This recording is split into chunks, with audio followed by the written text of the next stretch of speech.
Bismillahirrahmanirrahim. Assalamualaikum warahmatullahi wabarakatuh. Alhamdulillahirabbil alamin. Salatu wassalamu ala asrofil anbiya'i wal mursalin wa ala alihi wa sahbihi rasulillahi ajma'in. Alhamdulillah, syukur kita kepada Allah atas nikmat dan karunia-Nya sehingga pada kesempatan video ini kita masih diberikan kesempatan ya sehingga dapat berjumpa. Mudah-mudahan teman-teman mahasiswa-mahasiswi semua dalam keadaan sehat walafiat.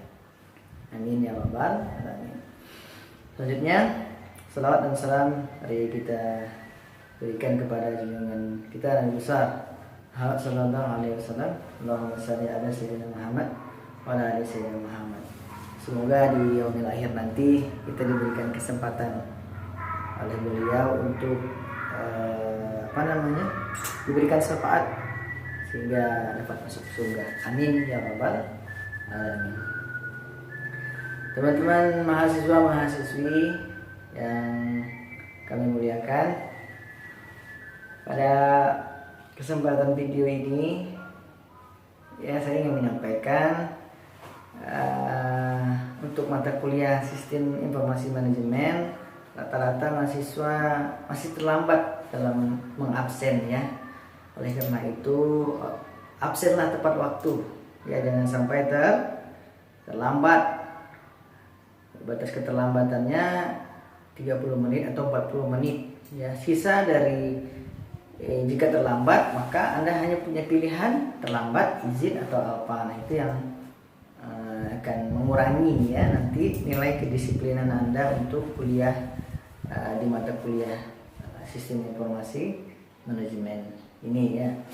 Nah, untuk pertemuan kali ini ya saya akan menjelaskan tentang yang disebut dengan database system ya. Oleh karena itu tontonlah video ini hingga selesai ya, jangan ada yang terlewatkan atau jangan sampai di skip ya, karena ketika di skip maka Anda akan kekurangan informasi ya dari video ini. Oke, sebelum kita mulai dulu dengan basmalah. Bismillah. Oke, mari kita mulai satu per satu. Baik, tadi saya sudah sampaikan ya, judul pertemuan kita pada ini adalah tentang database system ya. Kita mulai dari definisi terlebih dahulu ya. Secara umum ya, secara general definisi dari data system management adalah sekumpulan data, informasi ya, baik angka, gambar, dokumen ya, file bentuknya JPEG ya, aplikasi dan sebagainya disimpan di dalam komputer ya secara sistematis ya, berurutan dan tidak berantakan ya, rapi, tersusun rapi dari saat A sampai Z itu tersusun dengan rapi data-datanya sehingga disimpan di dalam komputer. Dan suatu saat ketika kita membutuhkan sistem tersebut ya, ketika kita membutuhkan data tersebut sudah tersedia di dalam komputer ya, dengan cara men-search ya, atau mencari data yang ada di dalam komputer tersebut. Mudah ya. Jadi secara umum definisinya adalah data yang terdiri dari foto, dokumen, nama ya, terus alamat, terus aplikasi dan sebagainya disimpan ke dalam komputer. Setelah disimpan di dalam komputer, baru disusun secara sistematis di dalam komputer.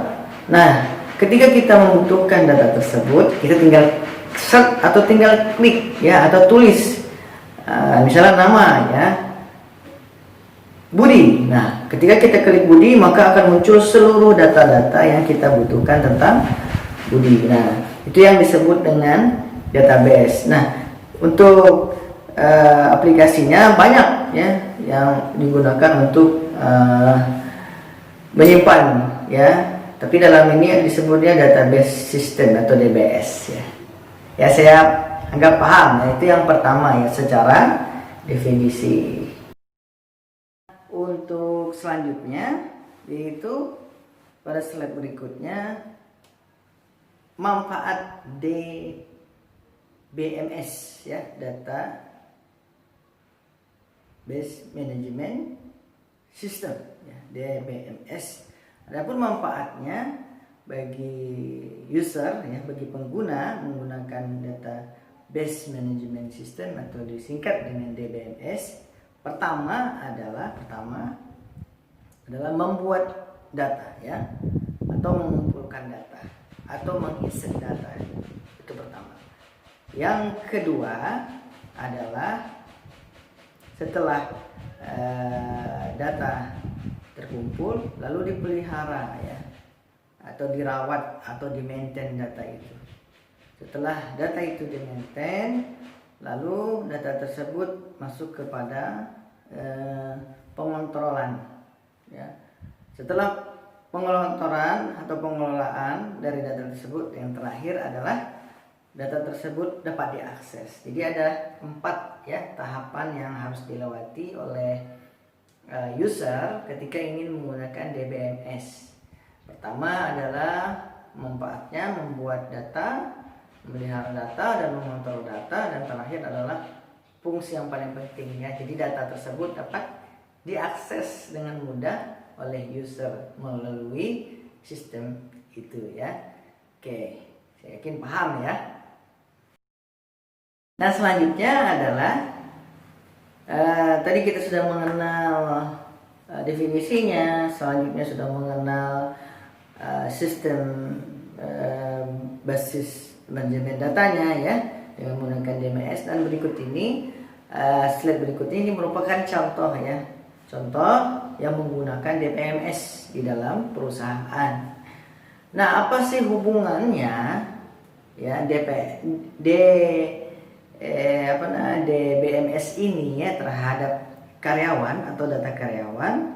Ini sangat erat sekali ya hubungannya dengan sistem ini ya, karena tanpa memiliki sistem ini maka keputusan-keputusan strategis dan jenjang karir karyawan akan sulit untuk dipantau atau di track ya, atau diawasi. Maka ini sangat penting bagi perusahaan memiliki DBMS sendiri ya. Baik, apa saja sih hubungannya antara DBMS dengan sumber daya manusia yang ada di perusahaan? Pertama adalah ya masa kerja. Nah, dengan menggunakan data ini maka perusahaan dan karyawan memiliki pengetahuan berapa lama sih masa kerja dari dia ya, apakah sudah setahun, apakah 2 tahun. Nah, kira-kira dengan masa kerja tersebut berapa lama dia akan bisa naik promosi jabatan. Nah, dengan itu dia bisa mengetrack, bisa mengelacak ya, seperti Anda belanja di online ya, di Lazada maupun e-commerce lainnya. Ketika Anda membeli suatu barang, Anda bisa nge-track ya, mengecek sampai mana sih barang kita ya perjalanannya. Sama juga dengan DBMS ini, kita bisa mengetahui seberapa lama kita bekerja di perusahaan tersebut dan kira-kira kapan kita naik pangkat, apa berkas yang harus kita siapkan, apa bahan-bahan yang ingin kita gunakan untuk promosi jabatan ya. Jadi kita bisa tahu dengan menggunakan DBMS ini. Itu yang pertama. Yang kedua adalah DBMS ini juga erat hubungannya dengan pendidikan. Nah, riwayat pendidikan ini sangat penting ya, apalagi di perusahaan, apalagi di universitas. Nah, di universitas itu kita bisa tahu track dia lulus S1 dari mana ya, S2-nya dari mana, S3-nya dari mana. Nah, seperti yang ada di Smart Unilag lah, seperti itu contohnya ya. Saya yakin di Smart Unilag itu sudah terhubung dengan data Pendikti.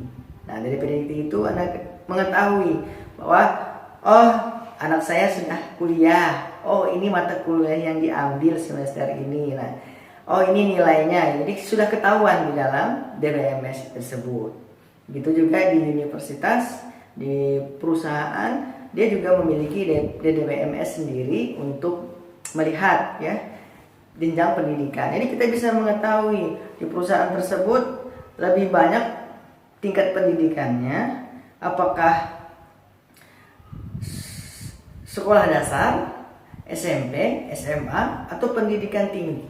Di situ kita bisa tahu dengan melihat data tersebut. Nah, itu bisa dijadikan pemetaan. Apalagi kalau mau akreditasi ya, bagi universitas atau kampus itu sangat membutuhkan data tentang pendidikan ini. Jadi kalaupun Anda tidak membuat sistem sendiri ya, Anda bisa buat DBMS sendiri, di mana bisa Anda simpan di Google Drive.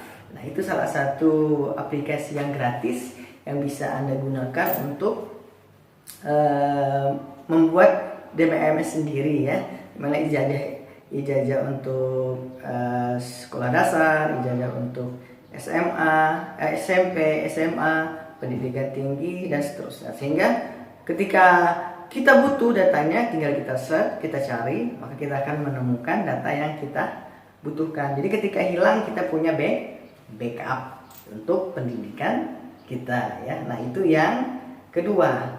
Yang berikutnya adalah setelah pertama masa kerja, pendidik. Nah, berikutnya adalah nilai kinerja SDM-nya ya. Nilai kinerja SDM-nya juga bisa kita lihat dari DMS ini, dari track tahun lalu ya, tahun ini, tahun berikutnya, dan tahun sebelumnya. Sebelumnya kita bisa tahu kinerjanya baik atau tidak ya, atau mengalami fluktuatif atau mengalami naik terus ya. Setiap tahun kinerjanya selalu bagus dan bagus. Jika itu terus meningkat, maka datanya pun tersimpan dengan rapi di DBS, maka itu bisa jadi acuan bagi perusahaan bahwa oh, mahasiswa ini, bagi dosennya, oh, mahasiswa ini memang pintar ya, setiap semester IPK-nya selalu naik. Kalau bagi perusahaan, oh, setiap tahun kinerjanya terus meningkat. Nah, itu juga bisa menjadikan data yang kita miliki itu bisa lebih bagus. Nah, selain itu bisa juga sebagai jenjang karirnya ya, menanjaki karir-karir berikutnya dengan data yang telah kita miliki.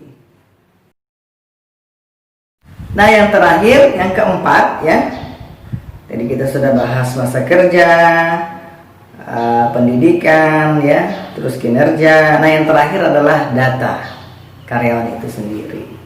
Data ini berkaitan dengan nama ya, berkaitan dengan tanggal lahir, berkaitan dengan alamat ya, berkaitan dengan nomor rekening ya, untuk transfer gaji ya, terus berkaitan dengan jumlah anak, jumlah tanggungan ya, berkaitan juga dengan BPJS dan sebagainya ya. Ini berisi tentang data-data yang dimiliki oleh karyawan itu sendiri ya. Jadi itu ada 4 yang bisa yang hubungannya erat terhadap SDM ya, sumber daya manusia di dalam perusahaan.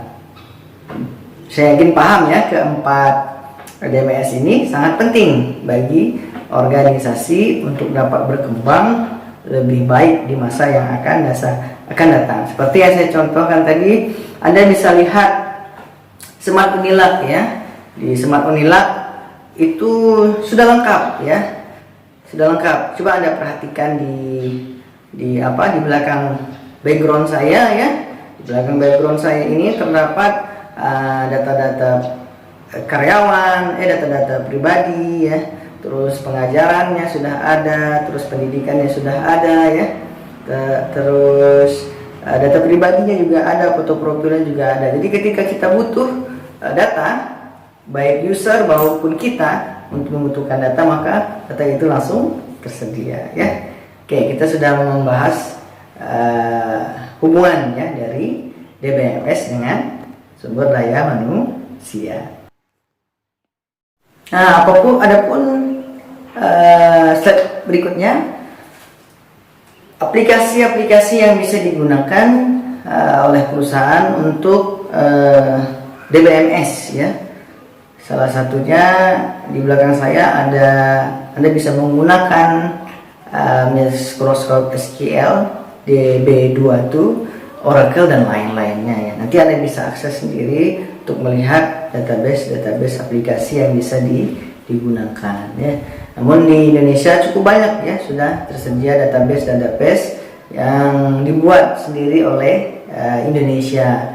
Seperti kalau mau lebih saya sampaikan tadi, untuk database yang Anda bisa gunakan sederhana, Anda bisa gunakan Google Drive ya. Google Drive itu sangat efisien dan efektif ya untuk menyimpan data kita.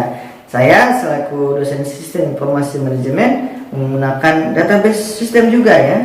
Saya simpan seluruh data-data pribadi saya ya, yang penting-penting ketika saya butuh di suatu tempat ya yang jauh dari rumah saya atau dari kantor saya, cukup dengan menggunakan handphone saja.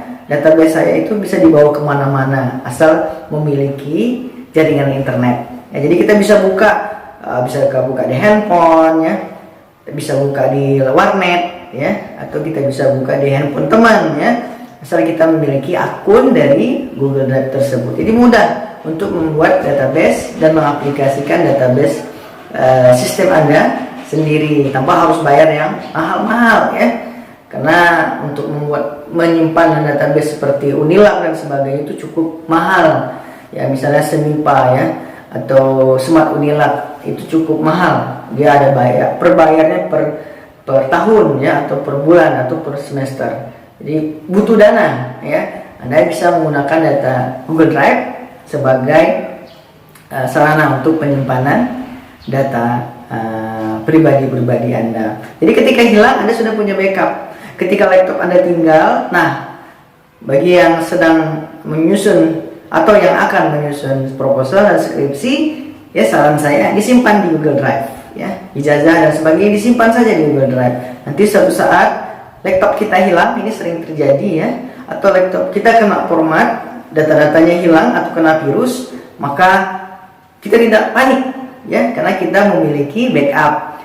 Namun harus di-maintain juga ya backupnya. Jadi ini sangat penting untuk membackup data di Google Drive. Oh Pak, bisa pakai flash disk misalnya ya. Wah, saya tidak merekomendasikan ya pakai flash disk, karena flash disk itu sering hilang. Flash disk itu sering kena virus ya, tidak secure, tidak aman bagi penyimpan data-data pribadi. Atau menggunakan CD-ROM, nah itu juga ketika kita ingin butuh data, maka kita harus masukkan ke komputer yang punya CD-ROM. Bayangkan kalau tidak punya CD-ROM laptopnya, maka Anda tidak bisa mengakses. Di dalam handphone nanti handphonenya hilang, di dalam laptop nanti laptopnya hilang, atau datanya rusak. Jadi saya rekomendasikan untuk menyimpan data-data itu di Google Drive. Insya Allah aman ya untuk data di masa yang akan datang ya, untuk menyimpan KRS, KHS ya, dipoto dulu atau di scan, setelah itu upload seperti itu. Foto, scan, setelah itu upload, aman ya.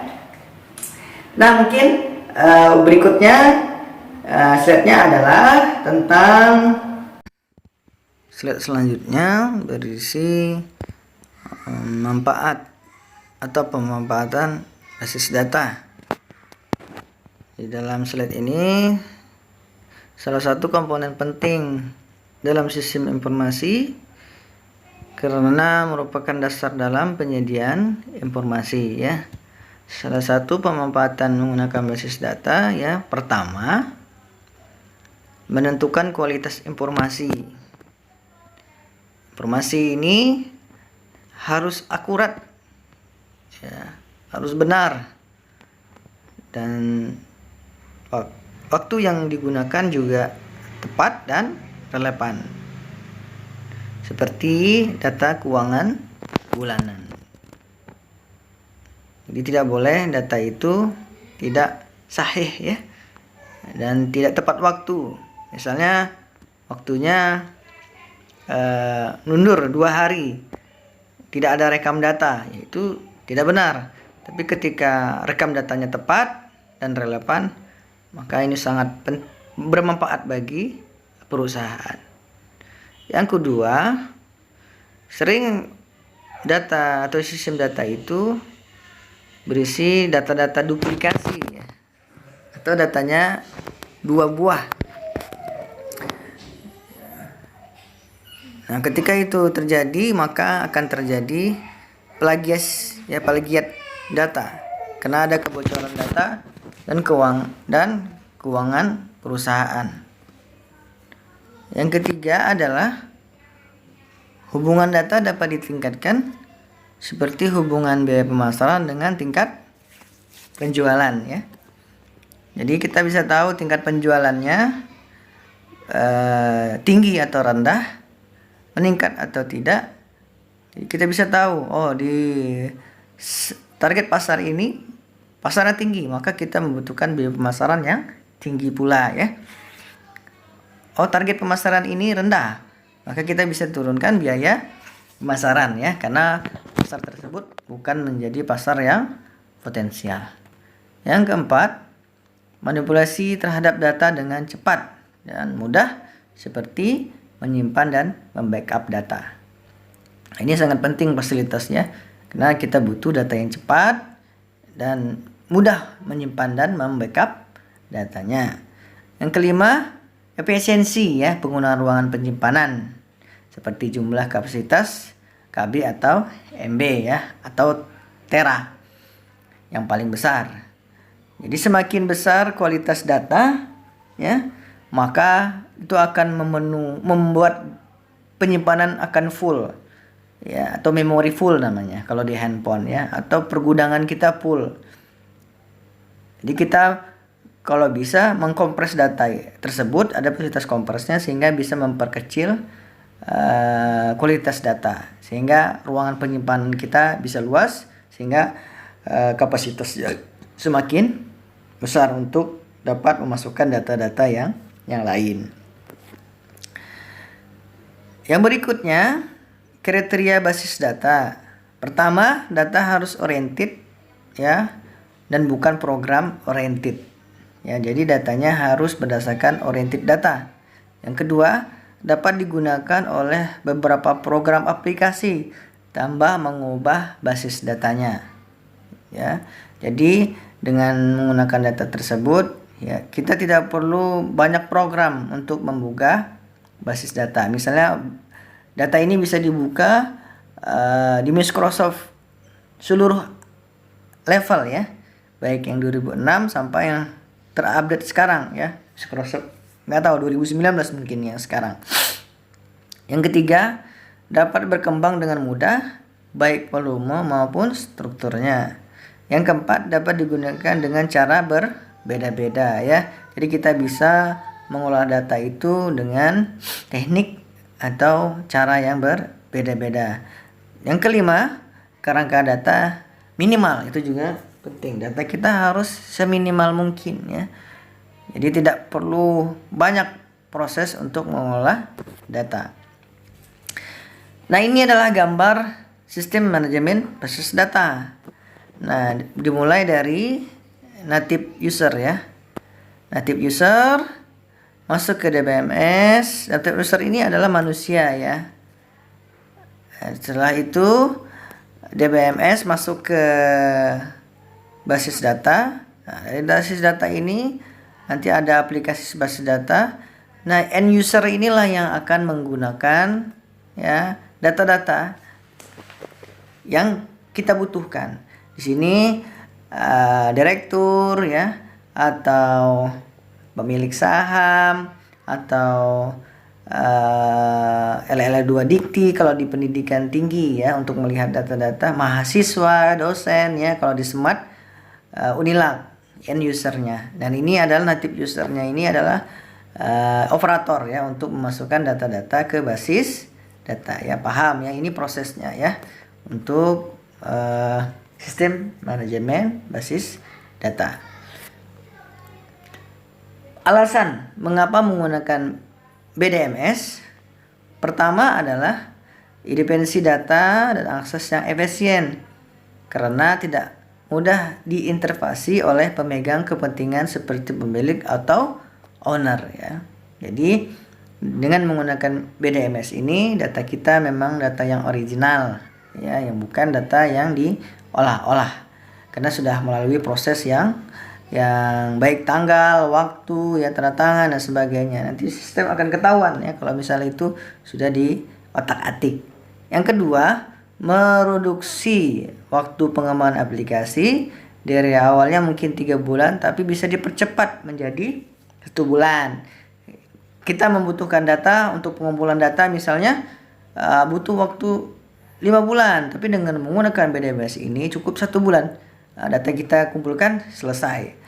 3. Integrasi dan keamanan data karena telah ditunjuk satu orang ya, atau orang ini adalah native user tadi ya, atau operator yang memegang password. Nah, yang memegang password ini yang bisa mengupload data-data yang dimiliki oleh perusahaan yang disebut dengan operator. Kalau di kampus kita Kalina ya sebagai operator di Smart Unilak. Nah, dialah yang memiliki password, atau prodi ya yang memiliki password. Kita nggak bisa. Yang keempat, animasi keseragaman karena telah ditetapkan standar baku operasional oleh perusahaan. Jadi sudah ada SOP-nya dan seragam seluruhnya ya. Jadi ketika Anda ngeprint KRS ya atau KHS itu seragam ya, karena sudah dilakukan penyeragaman ya oleh pihak universitas. Yang 5, akses bersamaan dan perbaikan terjadi ya jika crash, karena hanya bisa digunakan satu organisasi dengan keamanan yang tinggi dari tim IT internal. Yang berikut ini adalah peranan basis data dalam pengembangan sistem informasi. Pertama, sistem informasi berperan sebagai sistem karena mempunyai ruang lingkup yang lebih luas dan lebih kompleks. Sedangkan sistem basis merupakan subsistem karena menjadi bagian dan berada dalam sistem informasi. Yang kedua, sistem basis data atau SI yang mengintegrasikan kumpulan data yang saling berhubungan ya. Jadi saling berhubungan datanya satu sama yang lain dan membuatnya tersedia. Jadi kapanpun kita butuh itu tersedia untuk beberapa aplikasi yang bermacam-macam di dalam satu organisasi. Nah, data tersebut bisa diolah dengan berbagai aplikasi ya untuk melihat atau memenuhi kebutuhan dari end user ya, bukan native user. Ketiga, keperanan sistem basis data dalam sistem informasi adalah mutlak. Nah, ya. Sistem informasi membutuhkan basis data ya. Tanpa basis data percuma kita belajar sistem informasi. Sistem informasi tidak akan terwujud tanpa melibatkan basis data. Paham ya? Jadi hubungannya sangat erat. Sistem informasi harus ada database. Tanpa database maka itu bukan disebut dengan sistem informasi ya. Kalau zaman dulu database kita adalah pergudangan ya, atau datanya ada di dalam komputer. Nah, yang bisa mengakses adalah yang memiliki komputer saja. Tapi kalau menggunakan SI, seluruh orang bisa menggunakannya ya setelah diizinkan oleh native usernya ya. Jadi sangat mudah. Tanpa harus kita datang ke komputer tersebut, dimanapun kita bisa mengakses sistem informasi jika ada basis datanya. Yang berikutnya, lingkungan database management system. 1. Reduksi data. Munculnya data yang sama secara berulang pada beberapa file basis data yang mestinya tidak diperlukan dan proses update lebih lama, bahkan terjadi inkonsistensi data. Contohnya file nama mahasiswa atau nomor mahasiswa dan KRS yang sama atau berbeda ya. Misalnya namanya cocok tapi name-nya salah misalnya ya. Yang kedua, inkonsistensi data seperti yang disebutkan di atas file mahasiswa tersebut. Sering terjadi masalah nilai ya, tidak cocok dengan datanya. Ketiga, isolasi data untuk standarisasi. File basis data yang tersebar dalam beberapa file sehingga sulit untuk mengambil atau menyimpan data. Keempat, banyak pemakai. Dapat dipakai oleh beberapa pemakai secara simultan. Nah, jika database-nya atau sistem informasinya masih terbatas ya, maka ini sering terjadi. Jadi crash atau error ya, karena usernya full sedangkan database-nya kecil. Nah, maka oleh karena itu solusinya pihak universitas, perusahaan ya atau lembaga tertentu memperluas basis datanya sehingga bisa digunakan oleh banyak orang, seperti database Facebook, database Google. Nah, itu besar ya, karena diakses seluruh dunia. Kelima, masalah keamanan. Hanya boleh dipakai pemakai tertentu. Nah, native user tadi yang saya jelaskan ya. Operator yang dapat dipercaya dan jujur ya untuk memegang basis data tersebut agar tidak diambil oleh orang lain ya untuk tindakan yang tidak kita inginkan. Yang 6, masalah integritas. Untuk menjaga kerja sistem tetap dalam pengendalian penuh secara teknis, maka ada kunci primer yang menghubungkan beberapa file dengan file yang saling berkaitan. 7, masalah kebebasan data. Basis data yang dirancang hendaknya tidak bergantung pada aplikasi yang dibangun, sehingga apabila ada perubahan terhadap file tidak perlu mengubah programnya ya. Jadi jika ada file, untuk membukanya kita tidak perlu membuat program yang sulit-sulit ya. Misalnya Microsoft Word ya, Microsoft Word itu bisa dibuka di mana saja ya. Misalnya bisa dibuka di Note, bisa dibuka di PDF, bisa dibuka di open source dan sebagainya. Jadi mudah, tidak harus mengandalkan Microsoft Word saja. Nah, ini konsep DBMS ya. Komponennya query liquid digunakan sebagian lain dengan sedikit perintah atau struktur query liquid atau SQL ya. Yang berikutnya report generator dirancang untuk membuat cetakan yang memiliki perintah-perintah untuk membuat misalnya header, judul, kolom, summary. Yang berikutnya data manipulation language DML terdiri dari perintah-perintah yang disediakan dalam program aplikasi untuk melakukan manipulasi data seperti memasukkan data, menghapus data, dan mengupdate data. Data definition language ini dapat membuat tabel baru, membuat indeks, mengubah tabel, contohnya modifikasi report. Yang berikutnya recovery ya, kemampuan untuk mengembalikan data yang rusak seperti insert atau up. Ini sering terjadi di laptop ya. Jika Anda tidak mau menginstal ulang, Anda bisa recovery ya laptop Anda. Yang berikutnya recovery ini disebut dengan restart ya. Data dictionary digunakan untuk memelihara definisi standar seluruh perincian data dalam lingkup kecil pada basis data. Database, bagian dari database yang menyediakan data. Nah, itu yang saya sebutkan, database sangat penting untuk memenuhi kebutuhan pemakai. Jadi database ini harus bisa menerima seluruh file ya, baik file PDF, image, Word, Note, memo ya, Excel dan sebagainya. Akses rutin yang dapat dipanggil dan dipergunakan oleh program lain untuk mengakses basis data. Nah, terima kasih atas telah menonton video ini sampai selesai. Semoga dari video ini dapat diambil ilmunya.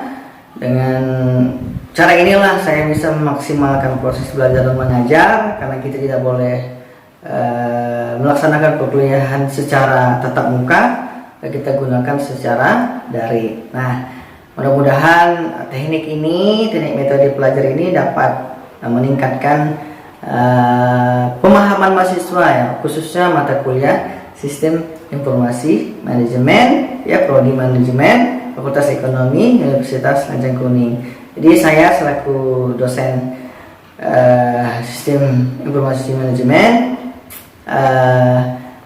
mohon maaf ya jika dalam video ini terdapat kekurangan atau kata-kata yang tidak sopan saya mohon dimaafkan. Oke, ini saja kita tutup kelas ini dengan mengucapkan hamdalah. Sampai jumpa di video sistem informasi manajemen berikutnya. Assalamualaikum warahmatullahi wabarakatuh.